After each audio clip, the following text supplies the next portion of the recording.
Hello everyone, welcome back to my channel Mishtu Guha. তো আজকে তোমাদের সাথে শেয়ার করছি আমাদের বাবাধাম ট্রিপের ব্লগ। এই ব্লগটা অনেকদিন আগে, বাট আমার দিতে একটু লেট হয়ে গেছে, তো তোমাদের সাথে শেয়ার করছি। তো এটা আমরা বেরিয়ে গেছি সবাই মিলে বাবাধাম যাওয়ার পথে বিধাননগর পার করে কিন্তু একটা মায়ের মন্দির পড়ে। তো আমরা সেই মন্দিরেই কিন্তু প্রথমে পুজো দিয়ে তারপরে চলে যাই হচ্ছে বাবাধামের দিকে। এটাই তোমাদের সাথে শেয়ার করবো। সো বেশি পরপর করে ভিডিওটা স্টার্ট করছি। তো without any further delay late get start.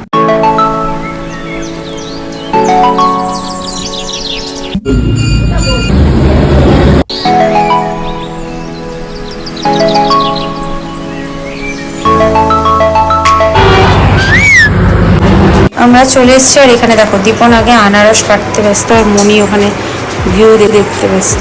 দেখো ভিউটা কত সুন্দর, তোমাদের সামনে দিয়ে দেখা। আমাদের রুম থেকে পুরো একদম গঙ্গা নদীটা দেখা যাচ্ছে। তো আমাদের হোটেলের নিচে ছিল এরকম যারা বাবাধামে যায়, যে সবকিছু ঠাকুরের এখানে সব পাওয়া যায়। তো এই শর্ট ব্লগে পার্ট 1 এখানে শেষ করছি, পার্ট 2 খুব শীঘ্রই আসছি তোমাদের সাথে শেয়ার করতে। Bye bye, stay tune, community blog. আর চ্যানেলটি ফলো করতে, শেয়ার করতে, কমেন্ট করতে একদম ভুলো না। Bye bye.